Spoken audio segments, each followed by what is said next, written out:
From San Diego, California, this is a One Extraordinary Marriage show, where being busy is overdone, romancing is fun, and scheduling sex has taken the guesswork out of wondering when you're going to get some.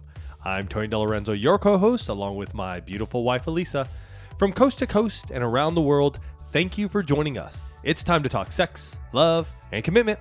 Give us a call on the HUG hotline at 858-876-5663. That's 858-876-5663. In today's show, we talk about the importance of taking action to create change in your marriage. And this week up on Instagram, we posted this quote. It said, "Being vulnerable is not a sign of weakness. Rather, it is a sign of strength. It takes courage to let others into your world." And we're going to be talking about courage as it relates to change and change that we each need to start and make in our own marriages this week. But we start each and every One Extraordinary Marriage show with a hug. And for those of you that are brand new, we love having you as part of the One family. The hug is an opportunity to hear from others in the One audience, to talk about the change, hear about the change, and hear about what they're going through in their lives. And this week's hug is sponsored by Call to Love, experiencing your best marriage through the words of Jesus. Our newest book has just launched, and you can find it at calledtolovebook.com. In this book, you're going to be equipped to look at your spouse the way that Jesus does, to take time to pray for your marriage instead of just throwing up those, heaven help me or God change my spouse moments. How to transform your relationship into what God intended for your marriage when the two of you became one. And as you're listening to the show, those of you that are listening to it on Tuesday when it first releases, Tuesday, April 4th, today is release day. And we're offering a very special bonus through Friday on our website. With the purchase of the book, you can get the audio book for free. But for those of you that are listening to this podcast, for our podcast listeners who may be listening to this at any time in the future, we want to give you a special thank you. When you order the book, go to bonus@calledtolovebook.com and email us your receipt. We're going to send you the free audio book, the extra videos, all of the bonuses. Yeah. So again, when you buy the book, whether it's this week or when you hear this podcast in the future, go to bonus@calledtolovebook.com, email us your receipt, and we will send those to you because we love you guys and we want to make sure to our faithful audience, listening audience, that you get the audio book. Right. So this week's hug actually came via an email. And it's one of those messages that we love reading because it started off with, "We did it," which means that a couple completed the 7 days of sex challenge. And Amen. this story is a little unique because here's how it starts off. We are both paramedics working opposite 24-hour shifts. Wow. We only see each other 10 days a month, never 2 days in a row, and there are 4 straight days apart every week. And we have 4 kids, 3 of which are under 3. So before I read the rest of what gets shared here, can I just tell you that if you've been making the excuse that you don't have time to do the 7 days of sex challenge, these guys just called you out. Yeah. Right? Because Heck, they called me out. Stop using "we don't have time" or "we've got young kids" as your excuse. He goes on to say, "A few months ago, I came across the One Extraordinary Marriage podcast and was hooked. I shared them with my wife. I didn't know if she was going to be interested. Not only was she interested, she wanted to jump right in. They found that so often they were just saying, 'Oh my gosh, that sounds just like us.' They realized that they'd been putting the kids ahead of their marriage." He goes on to say, "We had so much damage in our relationship because of rejection. We were often just, quote, so tired. We both decided to go all in and start the intimacy lifestyle immediately. This is the first time we've ever been intentional about our sex life.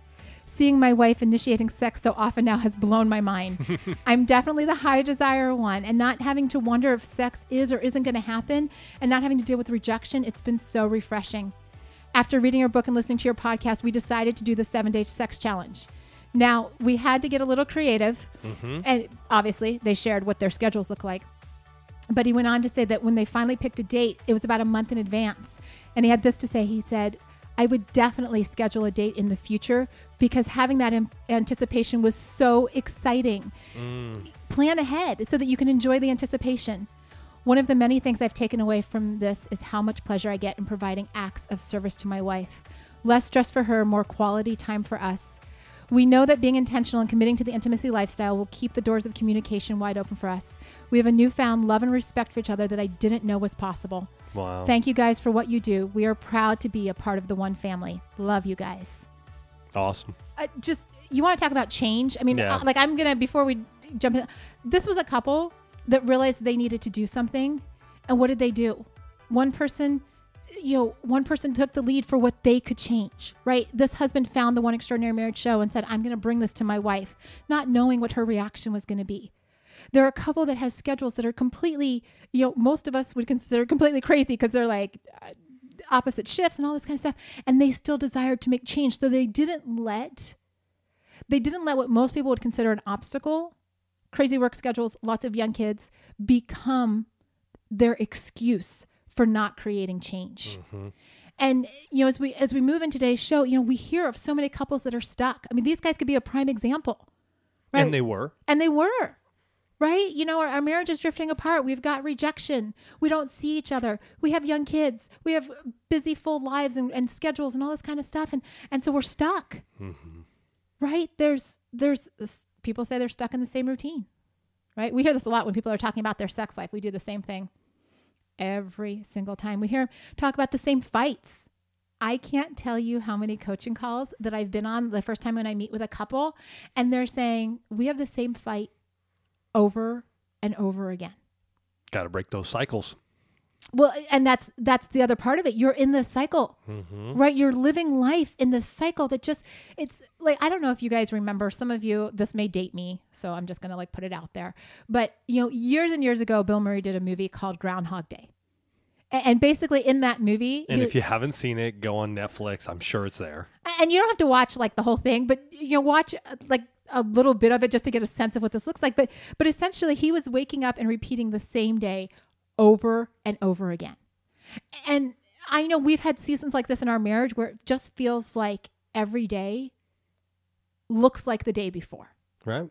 And I love how this couple that we shared in the hug, I love how when they knew the 7 Days of Sex Challenge was a month in the future, the anticipation started creating a shift. Why? Because they were taking action, right? They were getting out of that place of repetition, right? Because their lives, guys, when you're in those patterns, when you're in those cycles, when you're having the same fights over and over again, marriage gets a little boring.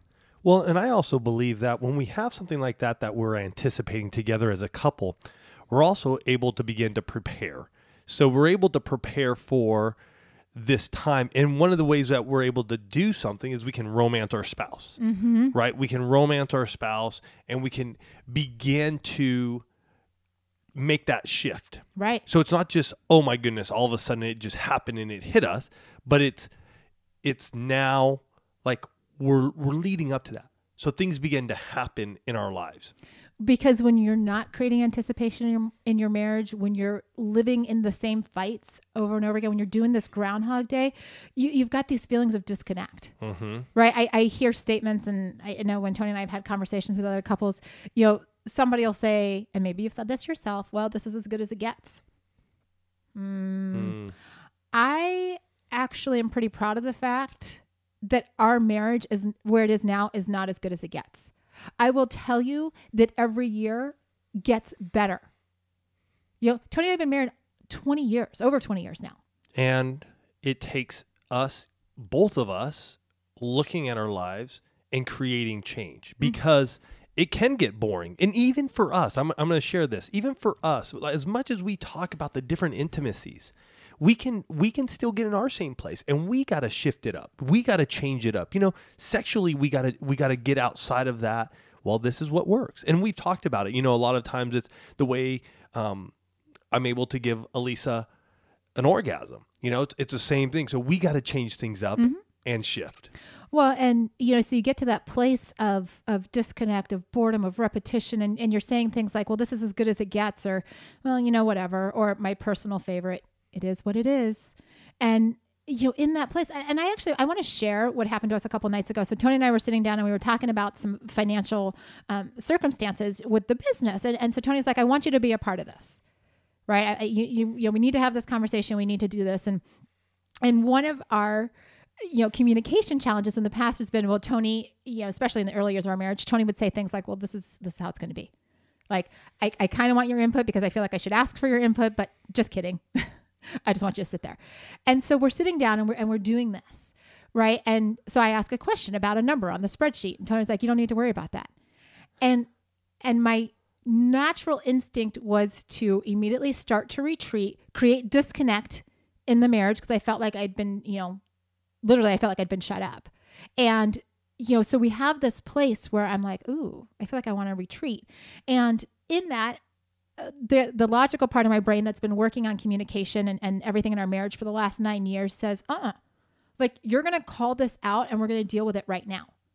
And so I said, hey, can I just can we call a timeout here? Can we do something different? And this is part of where that change comes from, because I didn't want to have the same fight. I didn't want to go into the same behavior pattern that I knew wasn't effective, because we've been calling out the fact that I don't need to shut down in my marriage anymore. Mm-hmm. Right? This has been literally me not shutting down has been a 9-year process.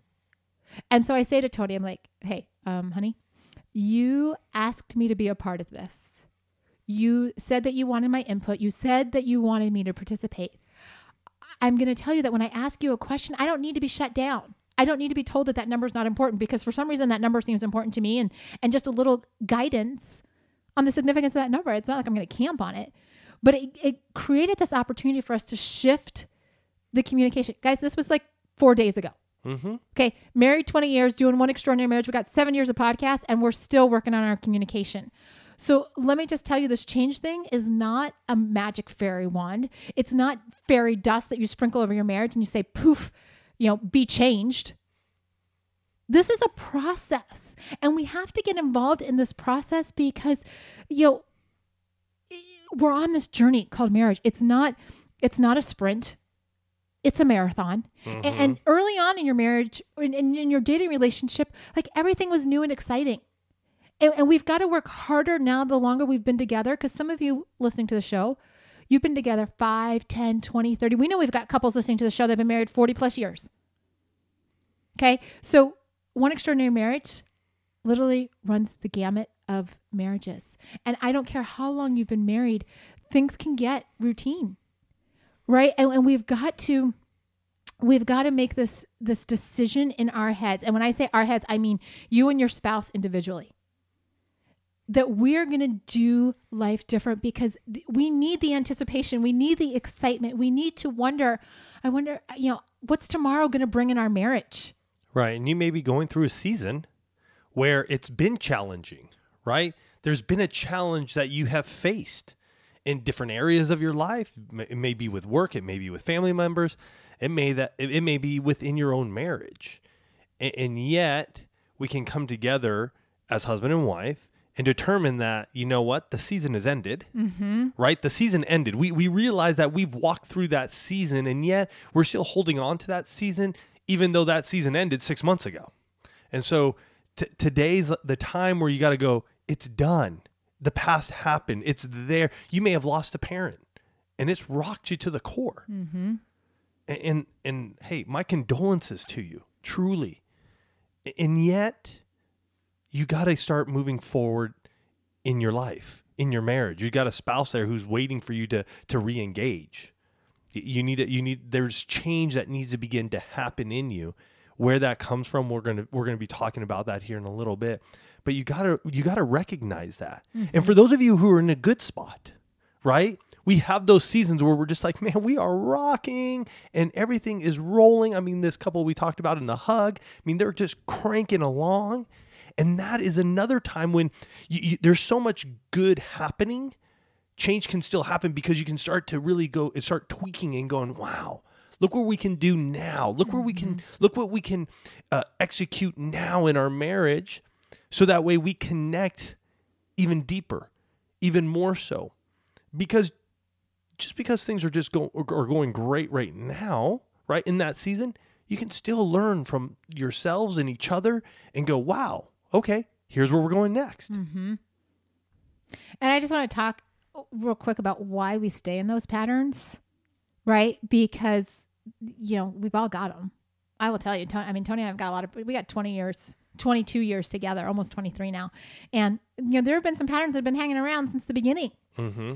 And the reason why is that their patterns are easier.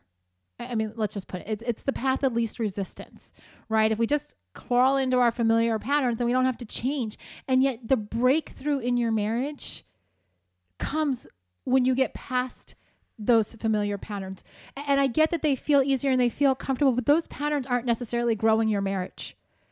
it's like when I, told you guys about that conversation, I could have easily have just shut down, done my like little silent dance, like, being resentful, sitting there going, okay, I will sit here and talk budget numbers with you, but I'm not really going to engage.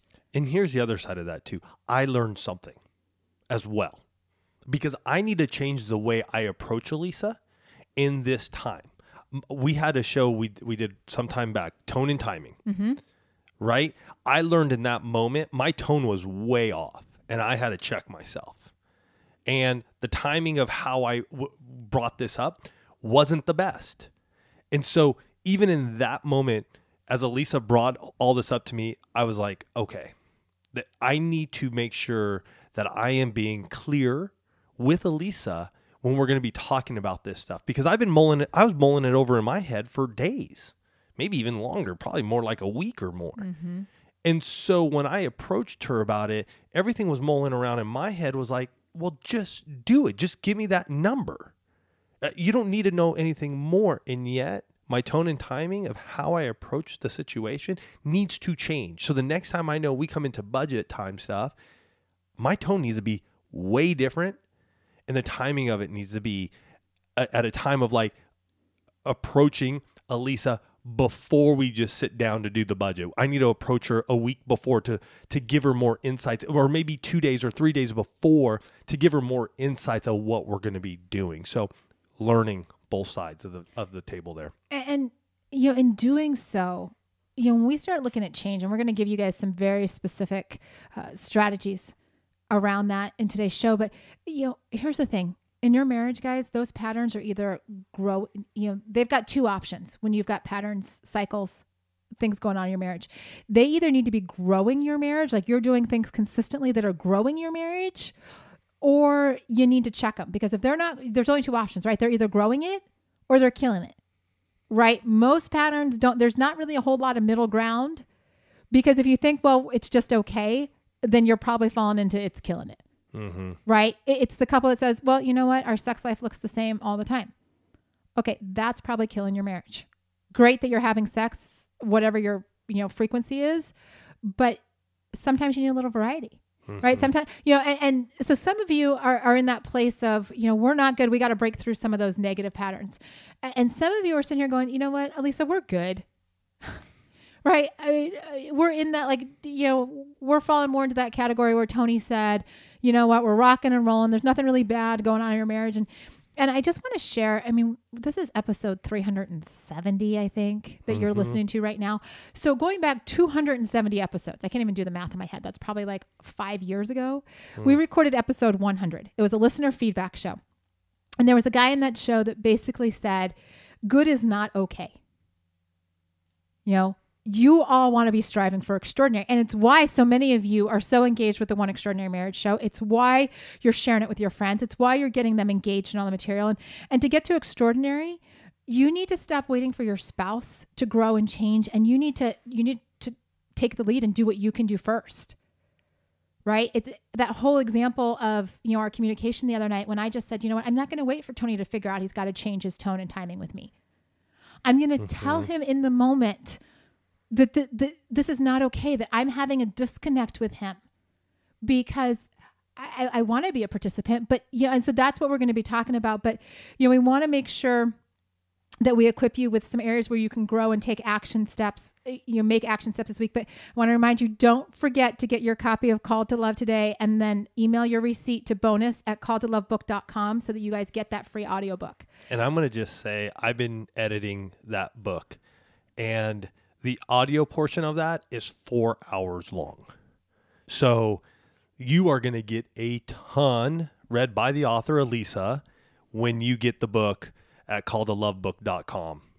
It was seriously, I had so much fun recording the audiobook because, and I just, as an aside, I just want to share with you guys, just like on the show when I get impassioned and just get all worked up, and sometimes you guys are like, okay, Elisa, relax. The same thing happened in reading the audiobook.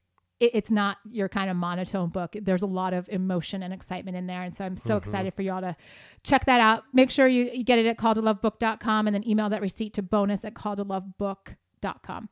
So, those of you who have been listening for a little while, remember that we did shows 357 to 362, which addressed all of the different intimacies, right? We spent like 6 weeks talking about financial, emotional, recreational, physical, and spiritual.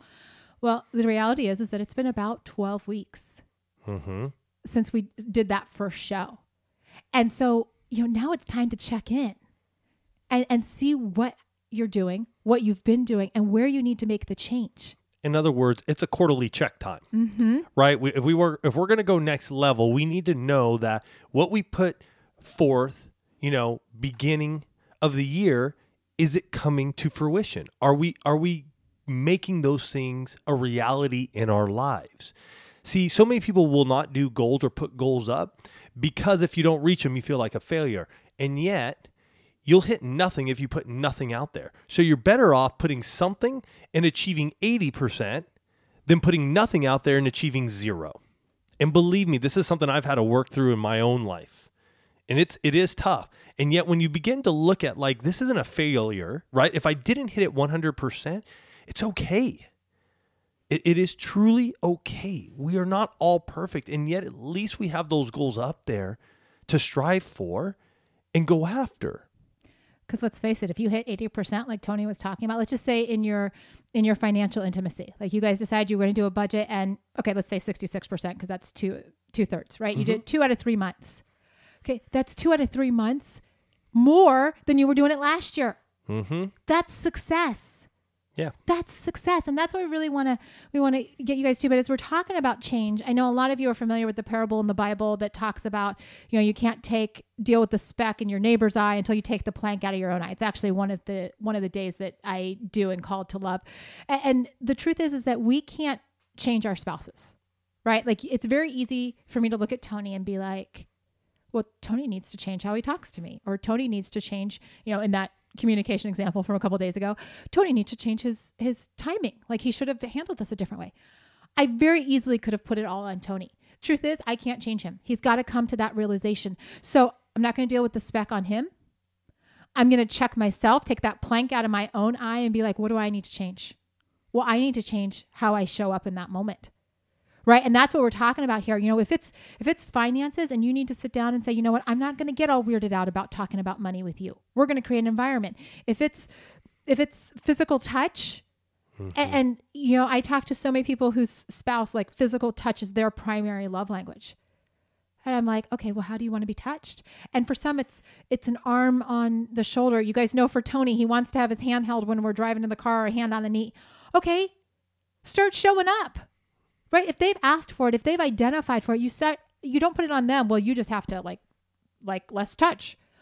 No, guys, we're married. We're married. We need to come to our spouses with a servant heart and love from a place of serving. And that's really like, if we could wrap our head and hearts around the idea that change it's not about like, being, submissive to our spouses. Well, you're demanding change. No, let's approach change from this idea of serving our spouses, right? Let's look at what we can do in our marriages and think about, okay, how can I better love by changing things inside of me?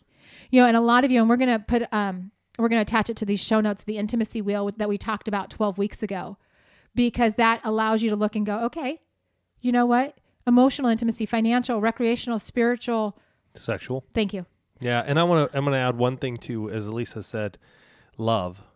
Love isn't only that feeling you felt when you first met. So good. Right? Love is a verb. It's an action. It's something we do. And so if you're in a place where you don't have that loving feeling, like, oh my gosh, I don't have those butterflies anymore. I'll raise my hand. I get those butterflies at times when I am with Elisa. It's not something that happens every day.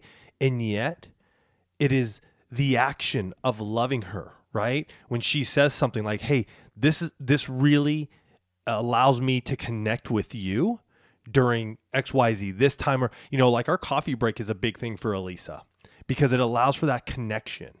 So for me, it is making sure that I'm present and I'm there when we're in those moments. And I've been caught when I haven't been in those moments. I'm sitting there and I'm listening. I'm like, and she's like, are you here? No, I'm honestly, I'm not. And so love is a verb. It's an action. You can honestly, and I truly believe through being intentional that you can shift your whole marriage by just stop looking at the feeling of love that you used to have when you first met and begin to love on your spouse in many different ways. You know what? We have an article I'm going to link up to, but it's about romancing your spouse, like 15 days to romancing your spouse. That would be awesome. I forget the name of it, but I'm going to put a link to it because it's actually ways that you can go out there and love on your spouse. The action, right? Taking that action, because it's a verb. So, in looking at those intimacy areas and just like, let's get specific on looking at change for the next 12 weeks. Where can you step up your personal game when it comes to communication? Is it tone and timing? Is it being fully present in the conversations? Is it initiating conversations? When you look at your recreational intimacy and the things that you are doing together, do you need to step up your game and plan a date night? Do you need to engage in what your spouse has picked for date night, right? Instead of being like, well, I don't really want to do that. Who cares? You're going on a date with your spouse. Enjoy it, right? Choose to be present and enjoy it. When you look at your physical intimacy, both sexual and non-sexual, like, let me be clear, you need both in your marriage. How are you loving on your spouse? How are you making sure that they feel loved up? Right? Where are you going with that? How's your spiritual intimacy? What are the two of you doing to draw closer to each other and to God? And just, as a little aside, if you need a little help here, make sure you pick up Called to Love book. It's 40 days. It will definitely help the two of you get closer. But for the next 12, I forgot to mention finances. Mm-hmm. Are you communicating about your finances? Do you need to sit down and do a budget, starting this month, because we're not that far into it when you first listen to the show. Do you need to bring your receipts to your spouse? Whatever it is. What is the one thing, one area, one intimacy that as you look at the next 12 weeks, we're going into another quarter here. As you look at the next 12 weeks, what's one area? And also, for those of you who did stick to it, who said, hey, you know what? We did write down some goals, looking back and going, where did we do awesome? Like, where did we hit 80, 90%? Where did we come up a little shy? Mm-hmm. You know what I mean? So it's being able to see those, and then for the next quarter to be able to go, you know what? We missed our walks like we had planned. This is one area that Elisa and I, this quarter, we missed out on those walk-in talks that we love so much. We really missed out on those. And so we're looking forward and going, it's spring. We need to make it a point for ourselves to be out there doing our walk-in talks 3 times a week. That is what our goal is for our lives and our marriage, because of that half-hour connection, an hour and a half a week that we get to ourselves. And hey, you know what? It's, again, looking at that and going, okay, maybe you did hit that 80, 90% or in an area and you're going, man, that was awesome. So where are we going to hone in again in that area? Because we still have more to go. Like when Elisa and I had to get out of debt, it didn't happen in a quarter. It happened over the course of about a year and a half. Mm-hmm. Maybe even a little bit more. So each month and then each quarter, we had to continue looking at those numbers to go, okay, are we making progress to our goal of getting ourselves out of debt? And I've used the analogy before, and I just want to close with this, guys. When you drive a car, and I know most of you have cars in your lives, you go in roughly every quarter, every 5,000 miles, however you drive. I mean, here in California, we could actually go a little more frequently to get an oil change. Right? You do it. Why do you do it? Because you want to maintain your engine. You want to make sure your car is doing well, all of this kind of stuff. I would just ask you right now, as you hear the show in closing, to really think about how much more valuable is your marriage than a car. How much more important is this relationship? And, I'm going to assume that the answer is infinitely more important. Then if you're taking your car in once a quarter, shouldn't you at least be taking your marriage in once a quarter to check on these intimacies, to have the kind of sit down, revisit the intimacy wheel and saying, how are we doing? What did we do really well the last 12 weeks? What's the one area or 2 areas that we want to look at for next quarter? And what's our plan to get there? Because when the two of you became one on your wedding day, you became a united front. And as we equip you each and every week on the One Extraordinary Marriage show to have that extraordinary marriage, we want you to be taking the actions to get there. Yep. So go out there, pick one area again, look at it over the quarter. Maybe it's 2 of them that you're going to pick over this next quarter. Go after it. Change happens one step at a time, from where we are now to where we're going. When I hiked the Pacific Crest Trail, I didn't start at the Mexican-American or the U.S. border and then end up in Canada the next day. I took one step day after day, day after day, day after day, day after day for 4.5 months until I ended up in Canada. That's the same thing we got to be doing in our marriage. We got to take a step today to get to that next place and then to the next place. We love you guys. Have yourselves a fantastic week. Don't forget, pick up Elisa's newest book, Called to Love, at calledtolovebook.com. Send your receipt to bonus at calledtolovebook.com, and you're going to get the full audio 4 hours so you can listen to it when you're driving, when you're at work, wherever you may be. We love you guys. Have a fantastic week, and we'll catch you next week.